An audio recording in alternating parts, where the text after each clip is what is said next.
What's up guys, Shouri here, and today we are playing some ranked matches, and this one was against a Vincent, which has this weird sound. You can hear it right here.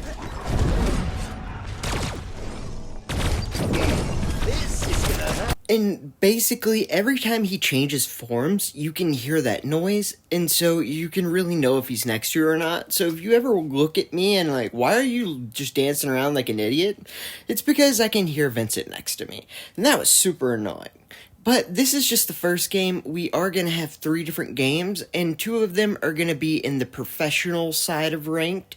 Right here, I got disconnected at like the worst time. So my team was luckily able to just play without me. I guess my bot did good, but this is where I came back into the game.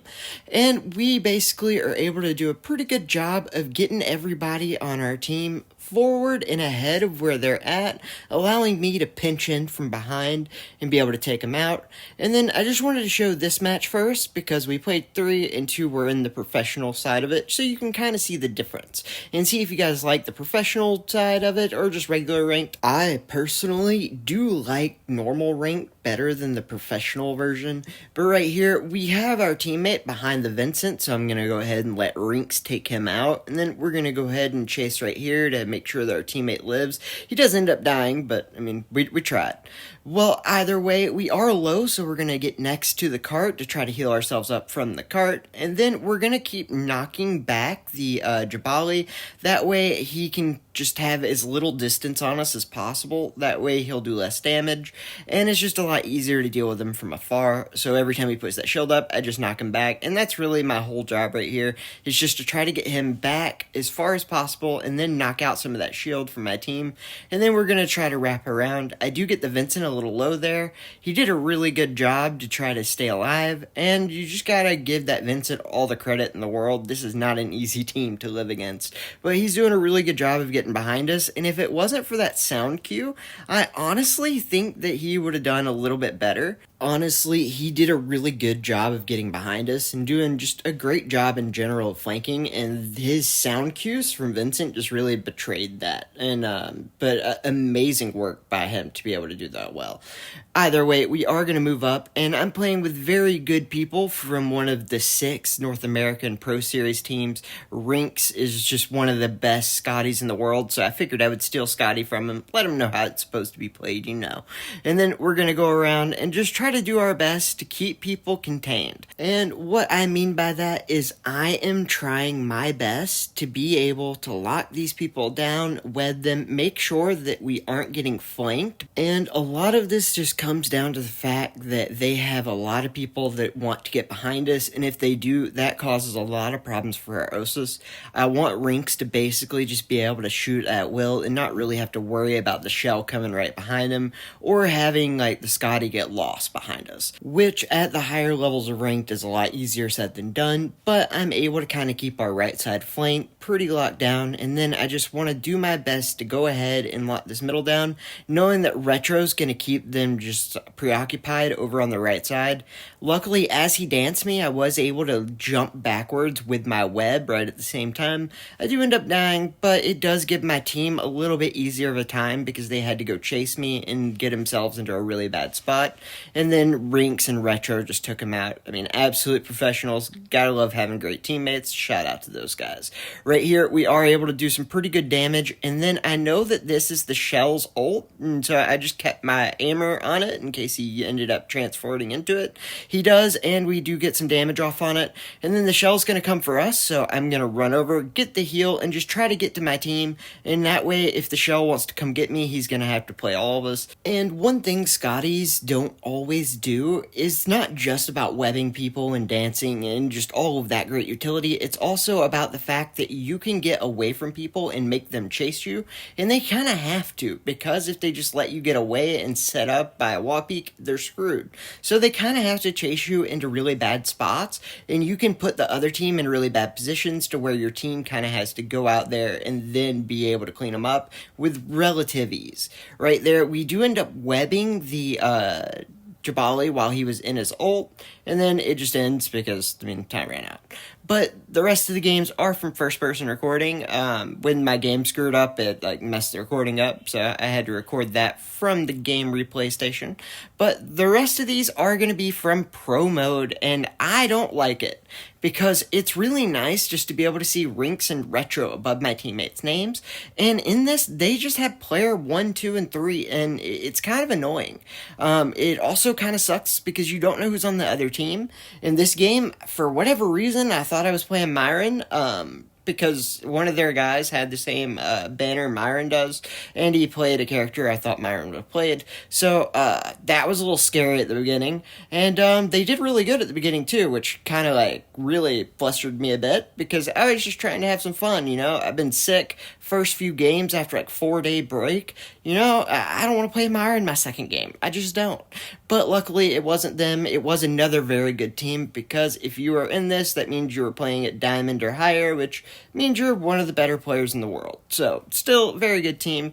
And we were doing a really good job to be able to get them on the back foot. And shout out to Rinks and Retro, man. Playing without mics is really difficult, and playing well and together as a team, especially. But these guys, didn't even need communication. Just everybody was working really well together. Just absolutely amazing playing with Rinks and Retro. Shout out to those guys. Can't ask for better. Right there, I do get destroyed twice by getting up too close to the Naletta. When you're a hunter and that Aletta gets too close to you, it's just a bad day, especially if they have ult up. But we're going to do our best to just kind of knock back the Stabali and do our best to get him away from us and then get the kill. Again, the Aletta, we're just trying to waste the Aletta's time mostly here because both my teammates were on the cart. We had killed the other two guys, and there's 20 seconds left, so the more time I can get the Aletta separated from my team and my team knowing the Aletta's there, the better. Right here, all we're really trying to do is push them back off the cart so they do not end up getting onto the cart in time to contest, and if they do, our team will have enough time to respawn and get back. Right here, I do use the sonar balls to get speed so I can go and heal and end up looping behind them, so they have to fight us on two different fronts, and we do end up getting the win. And as you can see from the professional matches the way it was, here's actually the only thing that was said the whole time. Go for it, don't go for it, don't go for it, don't go for it, please. So I quickly switch away from Fort because obviously that wasn't a good choice. Guess don't play Fort and rank, guys. Don't know why, still don't. But either way, we did go Hunter, and we only have to go a little bit with the cart. It does work out really good up front because I noticed that that guy was on that left little side in the head glitch, so we were able to go ahead and kind of fish him out, and then I got the two-piece. I do end up dying to the lob, but luckily we do have one of my teammates go ahead and kill him. I don't know which. It was either player 1 or player 4. Or wait, what? I don't even know what they are. They're going too fast. Either way, stupid. I don't like it. Can we just have my teammates be my teammates? I'm still not sure why they're doing that. I get it at the beginning of the game, maybe, like, I don't know, in the game when they're on my team, I guess basically you can spectate people, and maybe that's why they don't want you to be able to see from that angle and know who you're playing against. Either way, I am not a fan of this. I prefer it just the normal way. I do kind of like the idea of you not being able to know someone's a one-trick on the other team, so you know what they're going to play before they choose. So I do kind of like this, especially at the higher ranks where everyone knows everyone, that it is a little anonymous, but like, man, it's just kind of weird not to be able to see who's on your team by your team name. I don't know. But either way, great job by these guys. They did awesome. And at the end, as you can see, that's what it does. It tells you who they are. And this was a very good team we played. We were just getting absolutely smacked in the beginning. Partially my fault. I just didn't exactly know what to do in the setup. And we were just kind of needing to go around and get that heal and then just try to come back and help our team. But it was just really hard to end up getting anywhere we needed to be. I was just all out of place, and honestly, like, this round was a lot of my fault. Next round, I do a little better. I am able to go ahead and kind of take some people out and help our team in that way, and then right here, I'm able to do a good bit of damage, and then I basically just wanted to go ahead and make it where no one on their team could use that heal without getting trapped, and I do get one kill, and then we do find the Letta in the corner just hiding from our teammate, and we do end up getting him. We take out the Sindri's Rage bot, shot, and then we're on our roll, kind of going ahead and getting the hill, finally having everything the way we need, and now we're gonna win, right? Yeah, nah, it didn't work out either. But we do end up changing and getting a little bit better of a team comp, and it works out a lot better in the next round. So I'm going to go ahead, instead of playing Christina, which obviously was not going to work out, a lot of it just had to do with us not really using communication and me not knowing exactly what to do, because I don't play these ranked high-level matches as much as most of the people in this. So I don't necessarily know where to go or where to be as easily. So probably my fault in the beginning choosing Christina, but I do know how to play a tank just to go out and basically do damage and help. And this is really good against things like Aletas and Johnny Jets in particular, so I knew that if I played this, it would be a lot better, and I was right. I'm able to go ahead, help us take the hill, and do enough damage that even when I don't end up getting the kill, I do drive them away and not let them set up the way they want to, and basically just do enough to give my team a little bit of a chance to set up and get to where we want to be. But right here, I'm realizing I don't have my snowball to be able to use to be able to heal, and I'm realizing now there's an X in the middle of my screen, and I didn't know that was a thing until just now. I'm assuming that gives you your snowball back. If that's a thing, that's good to know. Well, glad I know that now. Either way, we are going to push up and do a lot of damage, and we're going to go ahead and recontrol this hill, and we are going to have an amazing let on our team in these games, which helps so much because he was able to basically just solo contest that hill till I was able to get back there and help him. And then right here, by doing a ton of damage, we are able to go ahead and get him low and take him out, and then we get teleported in by this Osus as we're trying to take out the Osus teleporter. Amazing headshot by that Osus, man, what can you say? And then they try to flank from behind, but this guy is so good against Aletas, it's insane. And we were able to get that kill. I know that Bide, which is, by the way, who is playing on the Ruby, is on the other side, and I knew that I could kind of just lock him out of the hill. If he wanted to try to stop me, I could just hit him with my snowball and get an easy kill, which is what ended up happening. And then after that, we're going to go on and just try to do whatever we can to do the damage on this Osus over here, and we're going to try to just back him down with our ult, and we hit him with a direct hit from our snowball, which ended up doing 4k damage, and then our ult finished him off. We immediately started pushing on to kill more people. We do get the Aleta for our team. That way they only have to take out one more guy, and we're good to go. We got a lot more time off that, and then we had a couple rotations where we just went in, just disorganized, but then we got it all together, and we went in as a unit, and sadly they had caught up at this point, so it is a tied round, but I'm going to go in and do my best to just try to take Bide out of the equation, and we were able to use my ult to try to push up into the hill and just do a lot of damage here, and we get a lot of damage off on this Osus, able to kill him, and the last guy alive is the Aleta, who had already died a little previous, so he still got a little bit to come up and then get into the fight.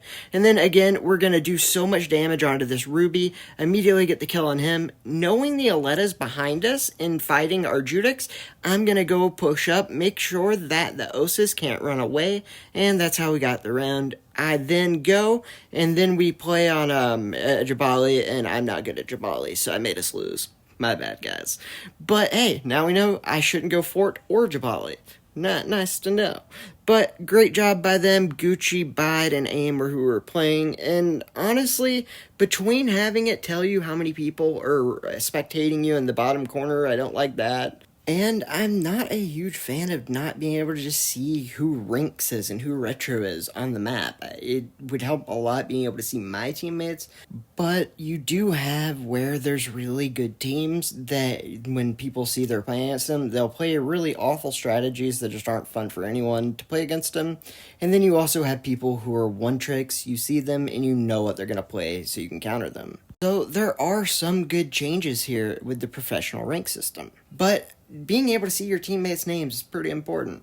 You know what else is important? Having amazing thumbnails. And that is why I like to give Jordy my money to get the best thumbnails in the game. And you can do the same thing.